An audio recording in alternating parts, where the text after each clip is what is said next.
அடியேன் ராமானுஜதாசன். அனைவருக்கும் வணக்கம். இன்னைக்கு ஆண்டாளோட திருப்பாவையில் 29வது பாசுரார்த்தம் பார்க்கலாமா? சிற்றம் சிறுகாலே வந்துன்னை சேவித்து உன் பொற்றாமரை அடியே போற்றும் பொருள் கேளாய்.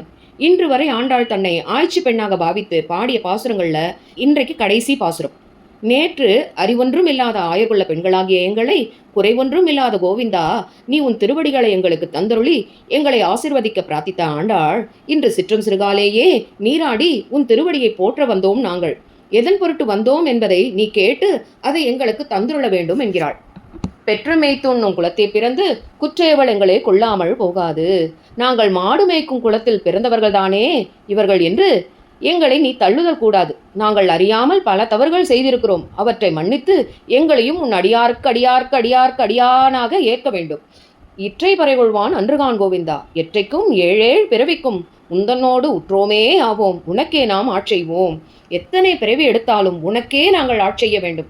இதையேதான் நாங்கள் அன்றிலிருந்து இன்று வரை உன்னிடம் யாசிக்கின்றோம். நம்முடைய உறவு ஒழிக்க ஒழியாத உறவாக இருக்க வேண்டும். அதற்கு மற்ற சம்சார காமத்தை எங்களிடம் நீயே ஒழிக்க வேண்டும். இந்த சம்சார சங்கிலியில் அகப்பட்டு இந்த உடலின் இந்திரியங்களை கட்டுப்படுத்த முடியாமல் இதன் வசப்பட்டு கிடக்கும் எங்களை நீயே விடுவிக்க வேண்டும்.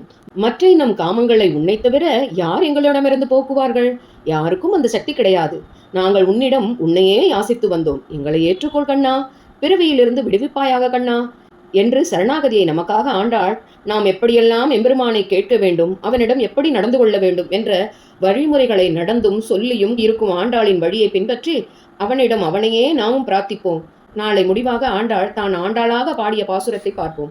சிற்றம் சிறு காலே வந்துன்னை சேவித்து, சிற்றம் சிறு காலே வந்துன்னை சேவித்து உன் பொற்றாமரை அடியே போற்றும் பொருள் கேளாய். பெற்றம்மே துன்னும் குலத்து பிறந்து நீ குற்றேவல் எங்களை கொள்ளாமல் போகாது. இற்றை பறை கொள்வான் அன்று காண்கோவிந்தா, எற்றைக்கும் ஏழேழு பிறவிக்கும் முந்தன்னோடு உற்றோமேயாவோம்.